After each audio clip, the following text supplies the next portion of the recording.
السلام علیکم 8th class. آج اپنے موضوعاتی مطالعے کا لانگ کوسچن 2 اٹیمپٹ کرنا ہے. لیسن نیم ہے قرآن مجید اور کوسچن نمبر 2 ہے قرآن مجید کی حفاظت کے بارے میں آپ کیا جانتے ہیں. آپ کے پاس نوٹس میں یہ کوسچن پرووائڈ کیا گیا ہے, وہاں سے آپ اسے یاد کریں گے. میں آپ کو بک کے ذریعے بھی تھوڑا سا اس کے بارے میں بتا دیتی ہوں تاکہ آپ کو ریوائز کرنے میں آسانی ہو. 8th کلاس یہ دیکھیں آپ کے لیسن میں حفاظت قرآن کا ٹاپک باقاعدہ ہیڈنگ بھی یہاں پہ موجود ہے کہ حفاظت کیسے کی اللہ تعالیٰ نے. آپ نے اس سے پہلے دیکھیں بک کے سٹارٹ میں ہم نے یہ پڑھا ہے کہ انسان کی جسمانی اور فطری ضروریات پوری کرنے کے لیے اللہ تعالیٰ نے مادی وسائل پیدا کیے اور اس کی ذہن اور روح کی رہنمائی کے لیے بھی اہتمام فرمایا ہے, جس میں اللہ تعالیٰ نے خیر و شر میں فرق کرنے کی صلاحیت, ضمیر کی آواز عطا فرمائی ہے اور کامل رہنمائی کے لیے انبیاء مبعوث فرمائے اور ان پہ کتابیں نازل فرمائی. اور حضور صلی اللہ علیہ وسلم پر یہ آخری کتاب یعنی قرآن مجید نازل کی گئی جو تمام سابقہ کتابوں کی تصدیق کرتا ہے. تھوڑا سا تعارف بھی آپ لرن کریں گے, آپ کے نوٹس میں آپ کو پرووائڈ کیا گیا ہے. تو دیکھیں اب یہ حفاظت قرآن کے بارے میں ہم دیکھتے ہیں کہ حفاظت قرآن کا ذمہ خود اللہ تعالیٰ نے لیا ہے. اور جیسے کہ ارشاد باری تعالیٰ ہے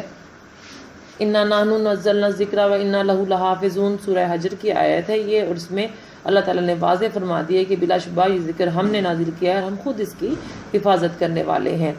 تو اسی سے پتہ چلتا ہے. باقی سب سے بڑی دیکھیں حفاظت کے اگر ہم دیکھتے ہیں اور تاریخ کو دیکھتے ہیں تو قرآن مجید جو واحد کتاب ہے جو اپنی اصل حالت میں موجود ہے اور اس کی اپنی زبان میں موجود ہے, ورنہ باقی انجیل, توریت, زبور وغیرہ یہ سب اپنی اوریجنل زبانوں میں موجود نہیں ہے, یہ ان کے تراجم کی صورت میں موجود ہیں اور جس میں تحریف کر دی گئی ہے.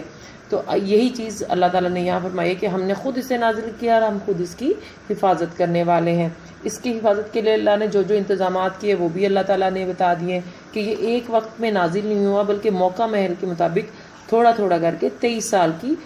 مدت میں نازل ہوئے, اور اس کا کچھ حصہ مدنی ہے کچھ مکی ہے. تو یہ اس کے علاوہ آپ یہ دیکھیں یہاں پہ آپ کے پاس موجود ہے کہ حضور صلی اللہ علیہ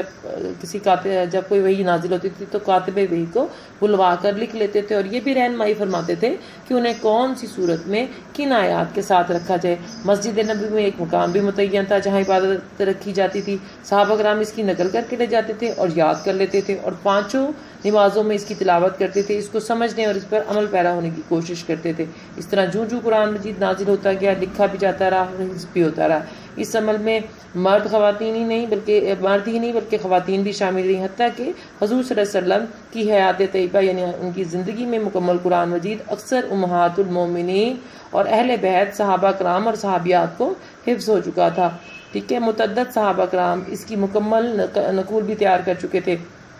اب آگے دیکھیں اس پیراگراف میں مختلف خلفائے راشدین کی جو خدمات ہیں قرآن مجید کی حفاظت کے سلسلے میں وہ بتائی گئی ہیں کہ حضور صلی اللہ علیہ وسلم کی رحلت کے بعد حضرت ابوبکر صدیق نے رسول کریم صلی اللہ علیہ وسلم کے لکھوائے ہوئے تمام اجزاء کو آپ صلی اللہ علیہ وسلم کی مقرر کردہ ترتیب کے مطابق ایک جگہ محفوظ کر دیا, اور آیات کی ترتیب اور صورتوں کی کے نام وہی تھے جو رسول صلی اللہ علیہ وسلم نے فرمائے تھے. حضرت عثمان نے بھی اپنے دور میں اس کی نقول تیار کرا کے تمام